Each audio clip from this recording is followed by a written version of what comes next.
Hi, this is Mardy once again and welcome to my channel.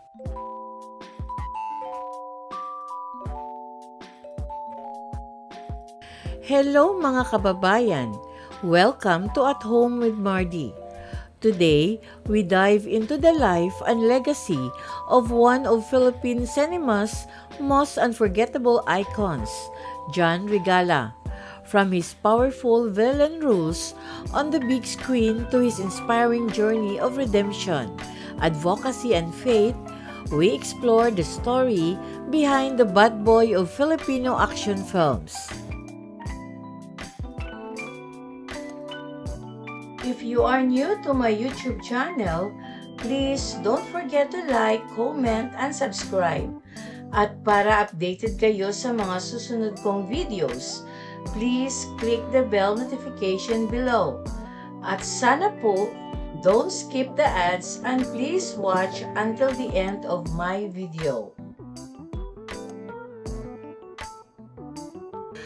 John Regala, born John Paul Guido Butcher Cherer on September 12, 1967 in Manila, was a prominent Filipino actor best known for his intense portrayals of villain in action films during the 1980s and 1990s.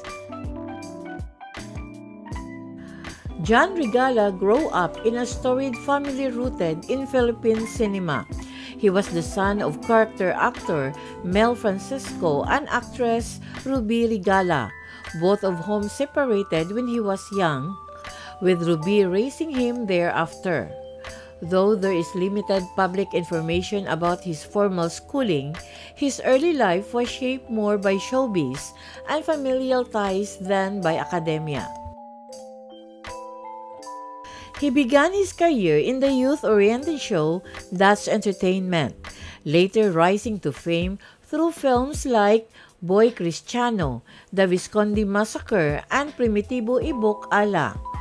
Often dubbed one of the bad boys of Philippine cinema alongside Ruben Padilla and Ace Vergil, Regala earned critical acclaim including a Gawad Urian nomination and a Metro Manila Film Festival Best Supporting Actor Award in 2011 for Manila Kingpin, The Asyong Salonga Story. Beyond acting, he underwent a personal transformation, overcoming drug addiction and becoming a born-again Christian. He later engaged in environmental advocacy through Project Green Evolution, promoting sustainable farming practices. In his personal life, he was married twice, first to Aurina Alvarez Manansala from mid-1990s until their 2004 annulment, and later to Victoria Alonso, with whom he remained until around 2020. From these relationships, he fathered a son, John Paul Kiefer, also known as John Regala Jr., who moved to the United States in 2002 and whom he reconnected with over a video call after nearly 2 decades apart. Additionally, a man named John Santos, born in 1995 and raised in Batangas with his mother, Velma, an entertainer in Japan, has come forward claiming to be Regala's son and has expressed his willingness to take a DNA test to confirm the relationship.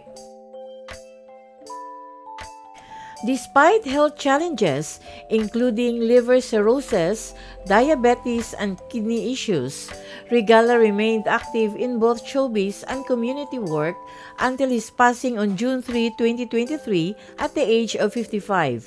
He is remembered not only for his unforgettable screen presence, but also for his journey of redemption and service.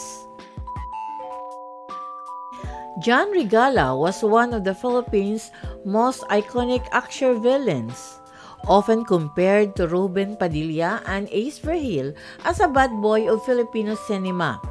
Known for his powerful roles in 1980s and 1990s action films, he later dedicated his life to environmental advocacy and spiritual service. His transformation from screen antagonist to a man of faith and purpose left a lasting impact beyond showbiz. Thank you very much for watching. And according to Confucius, everything has beauty, but not everyone sees it. Special thanks to my source from Google,